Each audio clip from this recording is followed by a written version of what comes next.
It's getting pushy, isn't he? Yeah, I know. Well, just trying to get this project done on time, I guess. Yeah, I know.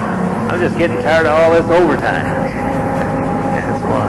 Yeah. I'll tell you, I'm wasting away to nothing.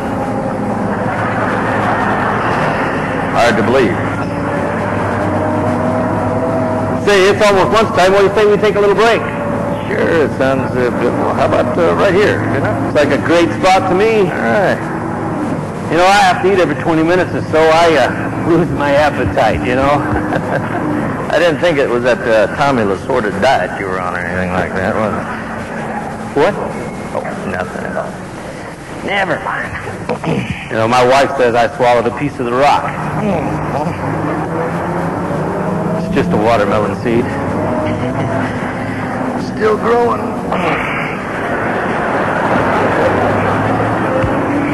Good thing you're a friend. Yep. You know, speaking of my wife, she's such a sweet little thing. I mean, since the day we met, it's such a treasure hunt. Is that right? I mean, I never know what she's going to do. Like today, the old lunch is a little heavier than usual. Ooh. I can't wait to see what's inside. I'm kind of curious myself. Got in there? I don't know.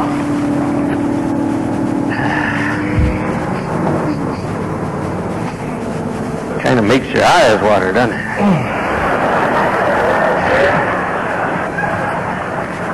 Get that. Just exactly what is that? Peanut butter. Ketchup. Oh. And onions. Oh. Can only mean one thing. What's that? She's got to be pregnant. Oh, again? Well, what's that going to make now? Let's say 1, 2, 3, 8. 8. That's all I need at my age. Pitter patter of little feet running around the house. You're going to need all the strength you can get. I'll share my lunch with you. How's that sound? Sounds great to me. See here, it's that smells dead. Not quite. What is it? Remember I was telling you about dinner last night? It's bad. Liver and sardines.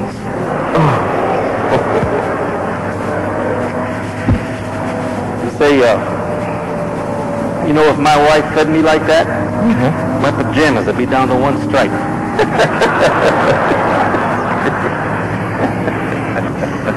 You think you could move that a little further away? I don't know, what, 12 stories is enough? Where is that old barn cat anyway? Kitty, kitty, kitty.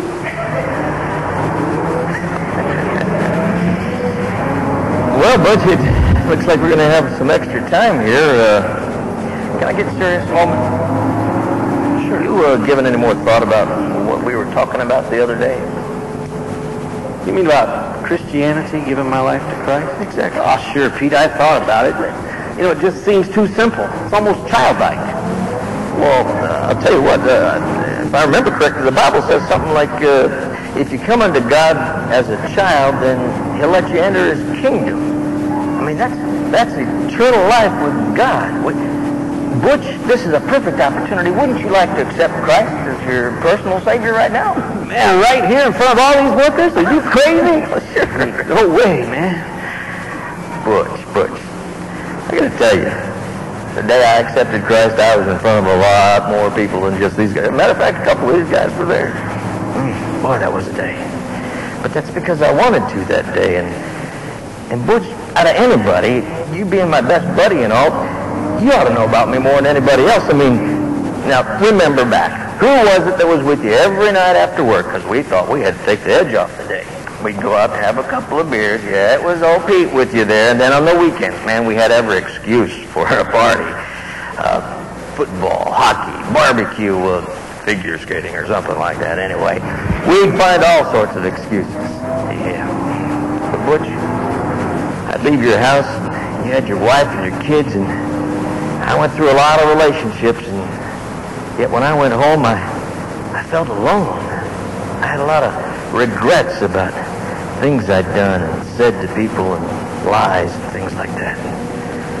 Butch, I was just struggling to find out what life was all about, and I looked at you and I thought maybe that's it, marriage. A wife and children, and maybe that's the answer to life. So I set out on this great plan to find the perfect woman, and I'm going to be honest with you, Butch. I was lucky because God really intervened. I really believe that. He sent me Peggy, beautiful lady. Oh, and she was so kind and considerate and loving and a Christian. There was something different about her, all right. She was a Christian, and as a matter of fact, to make her happy, I started going to church. You? Yeah. Did you know this before you started dating? Not at first, but it became rather apparent pretty fast. I guess you could say she had me pegged. Yeah, more ways than one. And I think what it was she saw something in me that I didn't even know existed. And she trusted God so much that she married me. And as we kept going to church, week after week, she'd reach over, and there was this time of altar call. They'd invite you to go forward to give your life to Christ, like I told you I finally did. Well, a long time I fought it. She'd always go, "Would you like to go forward?" Oh, leave me alone, woman. That was too embarrassing. Had all this pride up in me, and I wouldn't go forward. But there was this one week when this evangelist came into town, and it seemed like every word was preached right at me. And I started to realize, Butch, that God loved me so much that he gave his only son, Jesus Christ, to die on a cross for me. You see, Jesus was a sinless man. He was flesh and blood like you and me, and was really neat. He was a carpenter too. And yet, he was sinless and willing to die for my sins, for the sins of all mankind. And he did that on Calvary. And what was really neat was there was this extra gift of eternal life. Because you see, Jesus didn't just die on that cross to wipe our sins clean. He rose again 3 days later, Butch. And when he rose again, that gives us hope for eternal life. Because he says in the Word, it says that he'll prepare a place for us in heaven. And one day, they had the song of invitation. That day that evangelist was there, just as I am, without one plea, but that Jesus' blood was shed for me. And I realized I didn't have to be super spiritual, have to know the Bible back and forward. All God wanted me to do, because he loved me, was take a step of faith and accept Jesus as my Lord and Savior. I did that. It's made a tremendous difference in my life, Butch. You sure are different, Pete. Hey, I remember how it used to be. Me and you and the guys. Every night, weekends, 3 sheets to the wind.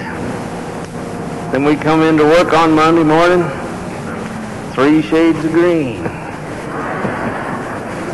But now we come in, and you come in with that smile on your face. Say, is it this Jesus you're talking about? Put that smile on your face. Exactly, Butch, and he'll bring joy and happiness. Now, don't get me wrong. I mean, it doesn't take away all your problems, but it's so much easier to get through life's problems with Jesus by your side. I don't know, Pete. I mean, this old Butch you're talking to here. Butch? If he'll save me, he'll save you. I don't know, Pete. Won't you accept Christ right now? Well, how's a big guy like me go about accepting Jesus anyway? Well, it's simple, Butch. You say a prayer, just like I did that morning. I don't even know how to pray. Well, I really didn't either, but what they did was they led me in a prayer.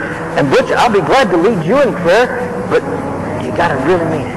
Right there in that big old heart of yours. If you really mean it, I'll be glad to lead you in a prayer. Would you do that for me? Sure. I think I'd like that, Pete. Well, let's pray. Okay.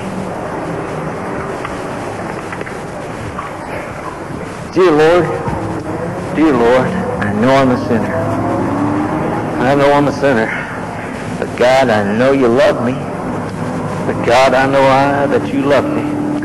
Because you sent your son to die for me. Because you sent your son to die for me. Lord, forgive me of my sin. Lord, forgive me my sin. Help me stay away from sin. Help me stay away from sin. Jesus, not only do I make you the Lord of my life, Jesus, not only do I make you the Lord of my life, but now I accept you as my Savior. but now I accept you as my Savior. Come into my life. Come into my life. And I thank you, Jesus. Thank you, Jesus. Amen. Amen. Wow. That's great, Butch. Well, I'll tell you, Pete, I feel great. Well, I haven't felt this good since I was about this tall. I mean, I just feel good inside.